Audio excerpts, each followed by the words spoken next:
এই চোখ দিয়ে আরো যে কত কিছু দেহিম, দেখবার মন ধরে না, অন্ধ হয়ে যা। এক মুটকি নিকেশ করে দিন।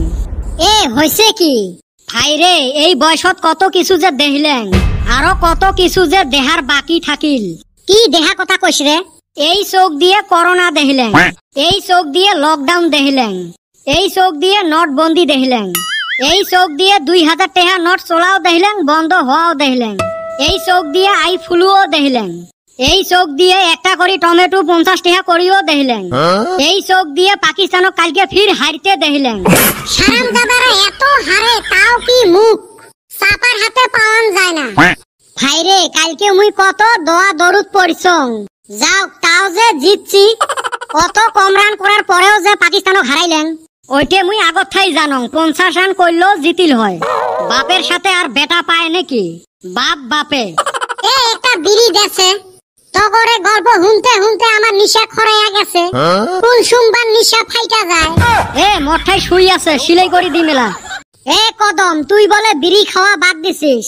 বাইরে বাদ দিবার চাইছিলাম, পরে বহুত কথা চিন্তা কইরা বাদ দেওয়া হয় নাই। কি কথা চিন্তা করলু রে? চিন্তা কইরা দেখলাম আমি যদি বিড়ি খাওয়া বাদ দেই, দোকানদারের কি অবস্থা হইব। আমি বিড়ি কিনলে দোকানদারের কিছু একটা তো লাভ হয়। দোকানদারের কথা বাদে দিলাম, এই বিড়ির ডিলার গুনা যে আছে, অগরে অবস্থা কি হইব। দোকানদার সেল করলে হে অগর ঠান নন হারবো, ডিলার গুনারও হেই রুম লস হইব। জায়গা ডিলারের কথাও বাদ দিলাম। আবার চিন্তা করলাম, বিড়ি কোম্পানির মালিক গুনা তো বিড়ি বেচায়া খায়, অগর কি অবস্থা হইব। লাগে বিড়ি কোম্পানির মালিকের কথা বাদে দিলাম, ওরা ধনী মানুষ, জিবা কইরা হোক চলবো।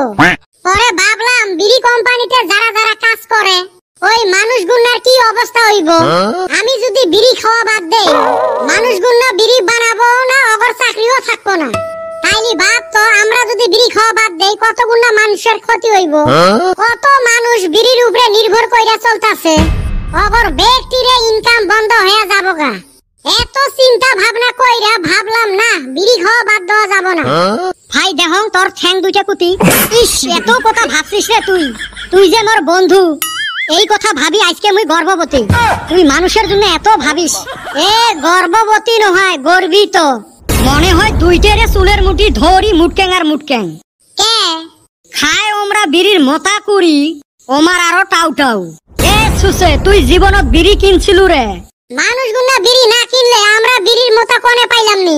ওরা কিনা দেই, হ্যাঁ হ্যাঁ আমরা মোতা পাই। ই যুক্তি দেখ। বিড়ির মোতা জি স্বাদ, তোরা কি বুঝবি। কেউ যদি আমার সামনে কষানের মাংস আর বিড়ির মোতা রাখে, আমি বিড়ির মোতাটাই খামু। কথায় আছে, মাছের মাথা আর বিড়ির মোতা এর সমান স্বাদ নাই। ই ফুটেনি দেখিস, বিড়ির মতা নিবি থুয়ে 2বার 3বার খাওয়া মানুষ, ওর ফির কথা হল বড় বড়। জানি তো তুই যে আমাক দেখপারে পারস না। তোমাক দুইজনাক সাথে নিয়ে যে বেড়াই, তাই তোমার কপাল। এ হইলো এখানে তুই বেশি কইস। দেখ ঠ্যাঙের কিন্তু বগলত আছিস। তাই কি হল? ঠ্যাংটা এলা যদি লম্বা করি দেন, সেলা কেরম হবে? মোর গাত লাগবে, আর কি হবে? ওই তো সুসেটা এলে আরো একটাই বসলে সতীনের মতো লাগিয়ে থাকে।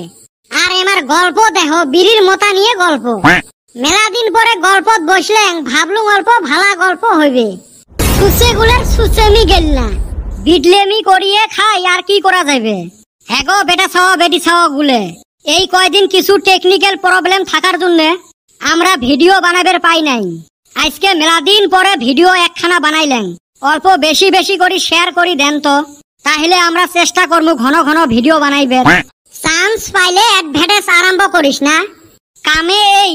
এ কদম দে তো বিড়ির মতো একটান দেন। সারাম দাদা